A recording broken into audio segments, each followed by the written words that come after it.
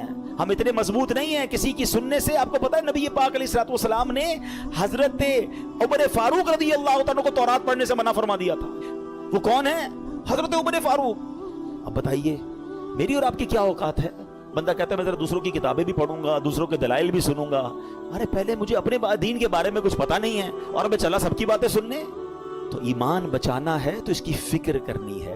اچھا اب میں آپ کو شیطان کے کچھ واقعات کے ذریعے سمجھاتا ہوں کہ کیسا مکار ہے، کیسا گیم کرتا ہے. ایک کتابوں میں لکھا برسیسا نامی ایک شخص تھا اور بہت بڑا عبادت گزار تھا. اس بندے نے 200 سال اللہ کی عبادت کی اور ایک بھی گناہ نہیں کیا.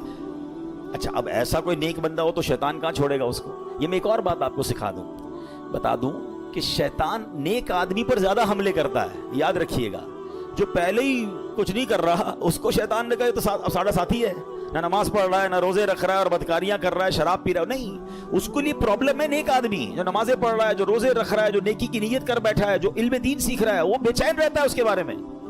تو آپ جتنا دین کی طرف آئے نا، اب تیار ہو جائیں. He will attack you but انشاءاللہ اللہ کی رحمت سے ہم اپنے آپ کو بچائیں گے. انشاءاللہ ہماری کوئی اوقات نہیں، ہم اللہ سے ہی مدد مانگیں گے انشاءاللہ. اور مانگتے رہا کرو رب سے مدد. کہ اللہ شیطان کے مقابلے میں میری مدد فرما، مجھے طاقت دے، مجھے قوت دے، اور اس مردود کے مقابلے میں مجھے کامیابی عطا فرما. ٹھیک ہے. بہرحال اب شیطان کی تو حالت خراب. 200 سال کوئی گناہ نہیں. شیطان پہنچ گیا اس کے پاس انسانی صورت میں اور جا کر کہتا ہے کہ مجھے آپ کے ساتھ عبادت کرنی ہے. اللہ کا نیک بندہ کہتا ہے مجھے اللہ کی عبادت میں کوئی دوست نہیں چاہیے، میں جانوں میرا رب جانے، مجھے کوئی نہیں چاہیے. اس کا ایک عبادت خانہ تھا، وہ اس پہ عبادت کرتا تھا. اس نے شیطان کو انٹری نہیں دی. اس مردود نے کیا کیا تھا؟ انسانی صورت میں اسی نیک آدمی کے گھر کے باہر بیٹھ کر عبادت شروع کر دی، ڈھونگ کے لحاظ میں. اب وہ کھڑکی سے دیکھتے پورا دن ہو گیا، رات ہو گئی، یہ عبادت کیے جا رہا ہے. 1 دن 2 دن 3 دن، نہ کھانا نہ پینا نہ سونا. برسیسا حیران کہ یار میں 200 سال سے عبادت کر رہا ہوں، مجھے بھوک بھی لگتی ہے، مجھے نیند بھی آتی ہے، نہ اس کو نیند آ رہی ہے نہ اس کو کھانے کی ضرورت ہے. دروازہ کھول کے کہا بھائی یہ تو بتاؤ تو ہے. میں پھر چونک جاتا ہوں، پھر خوف خدا طاری ہوتا ہے، میں جاگتا ہوں، بھوک لگتی ہے، پھر وہ گناہ یاد آتا ہے. آپ کا پرابلم ہی آپ نے کوئی گناہ نہیں کیا ہے. اب دیکھو شیطان کا وار. اگر آپ کو یہ لیول چاہیے نا عبادت کا کہ نہ آپ کو نیند آئے نہ آپ کو جناب بھوک لگے اور آپ ساری رات اللہ کی عبادت کرتے رہیں، آپ ایک گناہ کر لیں. کہتا ہے عجیب آدمی ہو، جس رب کی عبادت کر رہا ہوں وہاں اس کی بارگاہ میں گناہ کروں. کہ پھر نہیں ملے گی ایسی پھر آپ کو لذت نہیں ملے گی. اب دیکھیں کیسا خطرناک وار ہے. برسیسا کہتا ہے اچھا پھر مشورہ دو کون سا گناہ کروں. شیطان سے کہتے ہیں کون سا گناہ کروں. شیطان کہتا ہے پھر ایسا کریں آپ بدکاری کر لیں. کہتا ہے خدا کا خوف کر، اتنا بڑا گناہ زنا بدکاری میں کروں؟ نہیں میں نہیں کرتا. کہ پھر ایسا کریں قتل کر لیں. کہ کیسے آدمی ہو، میں کسی بندے کو مار دوں قتل کروں؟ نہیں میں نہیں کرتا. اچھا پھر ایسا کریں شراب پی لیں. کہتے ہیں ہاں یہ تھوڑا چھوٹا گناہ لگ رہا ہے. اب یہاں ایک اور بات سیکھنی ہے. میں تھوڑے واقعات کو بریک اس لیے کرتا ہوں کہ ٹو دی پوائنٹ آپ کو بات بھی سمجھ آئے. ہمارے اندر بہت سارا شیطان نے دماغ میں ڈالا یار یہ چھوٹا گناہ یہ کر لو، یہ بڑا ہے یہ نہیں کرو. پتہ نہیں اپنے طور پہ ہم نے کیٹیگری بنا لی ہے. سمجھیے بات کو. ہمیں نہیں پتا کون سا گناہ رب کی نافرمانی کا اور غضب کا اور ناراضگی کا باعث بن جائے، وہی گناہ میں جہنم کے گہرے گڑھے میں ڈال دے. کسی گناہ کو چھوٹا مت سمجھنا. ٹھیک ہے. برسیسا کہتا ہے ہاں یہ ٹھیک ہے شراب پی لیتا ہوں. شراب پی، نشہ چڑھا، حکم ہو گیا. پھانسی گھاٹ پر برسیسا موجود تھا. شیطان ادھر پہنچ گیا. کہتا ہے ایک راستہ ہے میں تجھے بچا سکتا ہوں. کہ بدبخت تیری وجہ سے تو میں پھانسی میں پہنچ گیا. تو نے کہا گناہ کر لے، مجھ سے ایک نہیں 3 گناہ ہو گئے اور آپ پھانسی پھندے پر آ گئے. بولے میں بچا سکتا ہوں. بولو بتاؤ کیسے بچ سکتا ہوں. کہا تم ایسا کرو خدا کا انکار کرو اور مجھے سجدہ کر دو. برسیسا کی بدبختی دیکھیں، اس نے شیطان کو سجدہ کیا، خدا کا انکار کیا اور اسی وقت پھانسی پر اس کو لٹکا دیا گیا. کفر کی موت وہ مر گیا. یہ ہے شیطان. ہم اس کی باتوں میں آ جاتے ہیں. ہمیں لگتا ہے نہیں یار میں بڑا پکا ہوں، 1-2 گناہ ہی تو کیے، تھوڑی سی تو پرابلمز ہیں، تھوڑی سی غلط جگہوں پہ جا رہا ہوں، نماز بھی تو پڑھتا ہوں. وہ یوں ہی لے جاتا ہے، وہ ایک ایک کر کے سٹیپ بائی سٹیپ ہم پہ اٹیک کرتا ہے. ایک حدیث پاک یاد رکھیے گا. یہ جو نوجوان اور ہم سب اس میں مبتلا ہیں بدقسمت، ہم سب نے کچھ نہ کچھ گناہ پالے ہوئے ہیں.